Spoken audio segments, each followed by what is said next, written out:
आपने सुना कि कावेरी जी अपनी तीनों बेटियों ईशा, मोहिनी और सुहाना की शादी 3 घर जमाई लड़कों के साथ करवा देती है। उन्हें लगता है कि ये लड़के शायद घर का कामकाज संभाल लेंगे, लेकिन उनके तीनों घर जमाई बहुत आलसी थे। वो नौकरी भी नहीं करते थे और बाहर का काम भी नहीं। कावेरी जी ने अपनी बेटियों से कहा कि वो प्रेगनेंसी का बहाना बनाकर अपने पतियों को सबक सिखाए। अब सुनिए आगे।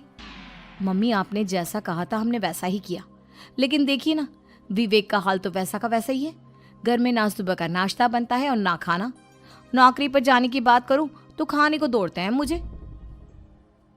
हाँ मम्मी, मैंने भी सुमित को कितनी बार कहा कि अगर नौकरी नहीं करनी तो कोई छोटी सी दुकान ही खोल लो, घर का खर्चा कैसे चलेगा। देखो दोपहर के 12 बजने आए और जनाब अभी तक सो रहे हैं।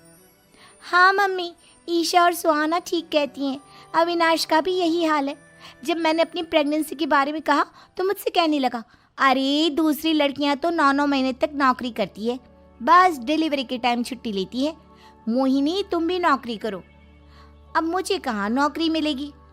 मम्मी बताओ अब मैं क्या करूँ। हे भगवान, क्या सोचकर घर जमाई दामाद लाई थी मैं कि मेरी बेटियां मेरे पास रहेंगी और खुश रहेंगी, लेकिन इन आलसी दामादों ने तो हमारी जिंदगी को भी प्रॉब्लम में डाल दिया है। मैं तो कहती हूँ मम्मी, हम लोग वापस अपनी जॉब पर जाना शुरू कर देते हैं। बता देते हैं इन लोगों को कि हमने प्रेगनेंसी का बहाना किया है। नहीं नहीं बेटा, ऐसी गलती भी मत करना। अगर तुमने ऐसा किया तो इन तीनों की आदत और ख़राब हो जाएगी। अरे आज नहीं तो कल कभी तो तुम प्रेग्नेंट होगी, तब वापस यही प्रॉब्लम आएगी। तब क्या करोगी तुम तीनों। हाँ मम्मी, आपकी बात तो बिल्कुल सही है। इन लोगों को तो सुधारना ही पड़ेगा। लेकिन कैसे? अपने बच्चों के आने की खबर सुनकर भी इन लोगों पर कोई असर नहीं हो रहा। पैसे कमाने के लिए घर से बाहर निकलना ही नहीं चाहते ये तीनों।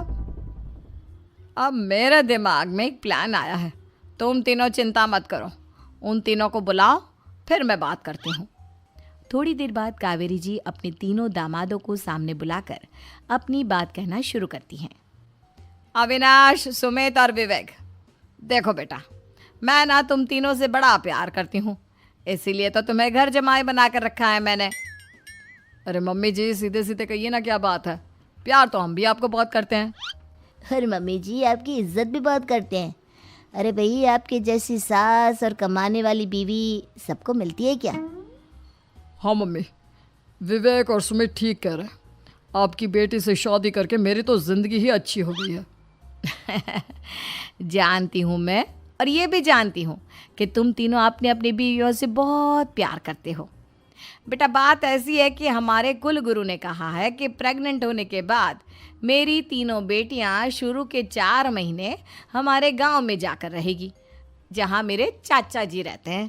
अरे लेकिन क्यों मम्मी, गांव में जाकर रहने की क्या ज़रूरत है इन तीनों को। वो क्या है ना बेटा, हमारे परिवार को एक श्राप है।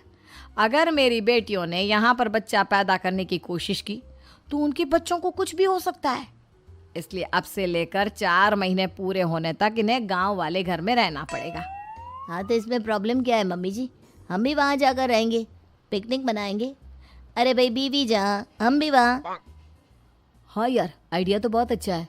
शहर की ज़िंदगी में रह रहकर परेशान हो चुके हैं, अब कुछ दिन गांव में बिताएंगे। तुम लोग समझने की कोशिश क्यों नहीं करते। तुम में से कोई भी वहाँ नहीं जा सकता, और मैं यहाँ रहूँगी ना तुम तीनों के साथ। 4 महीने की तो बात है, उसके बाद ये तीनों ही लौट कर आ जाएंगी। ठीक है मम्मी जी, अब हमारे बच्चों का सवाल है तो ये तो करना ही पड़ेगा। कावेरी अपनी तीनों बेटियों को कुछ दिन के लिए घर से बाहर कहीं दूसरे शहर में रहने के लिए भेज देती है। कुछ दिनों के बाद, अरे मम्मी जी, बहुत दिन से पिज्ज़ा नहीं खाया, मंगवाइए ना। क्या बताऊं बेटा, पहले तो बेटियां खर्चा दे देती थी क्योंकि उनकी नौकरी थी, लेकिन अब तो मेरे पास पैसे ही नहीं बचे।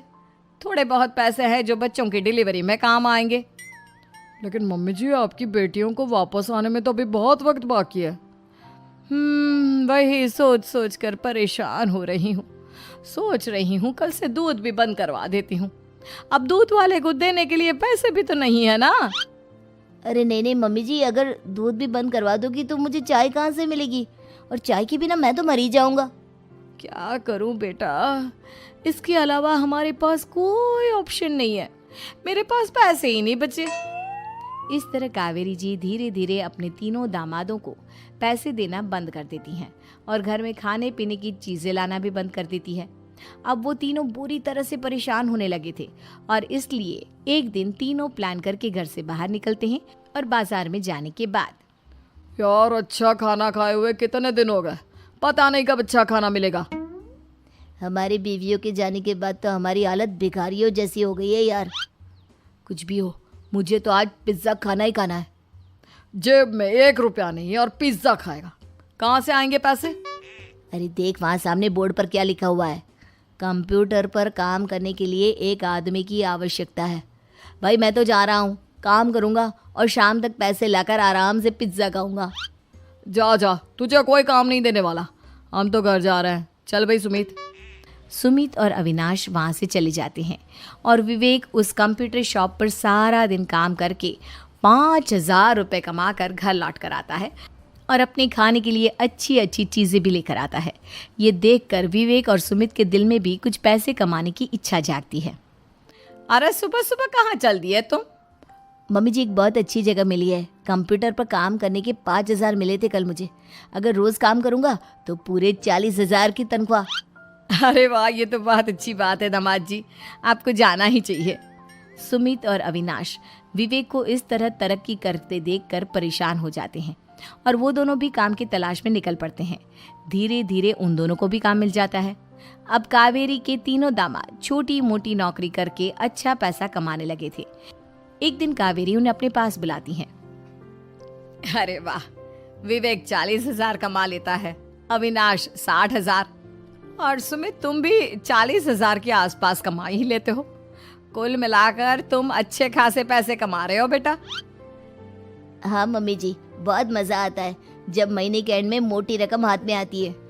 पूछिए मत मम्मी जी, घर में रहकर रोटी बना बना कर और तो जैसा महसूस होने लगा था मुझे तो। हाँ बेटा, तुम तीनों की बात तो बिल्कुल ठीक है और जानते हो अब तुम तीनों की पत्नियां भी वापस लौट कर आने वाली है। लेकिन मम्मी जी अभी तो उन्हें गए सिर्फ 2 महीने हुए हैं, आपने तो कहा था वो 4 महीने के बाद लौट कर आएंगी। ऐसा कुछ नहीं है बेटा, मैं सिर्फ तुम तीनों को सबक सिखाना चाहती थी कि आदमी घर में बैठकर बीवी की कमाई खाता हुआ अच्छा नहीं लगता। इस दुनिया में हर इंसान को मेहनत करनी चाहिए, काम करना चाहिए, चाहे वो औरत हो या आदमी, ताकि अपने परिवार को संभाल सके।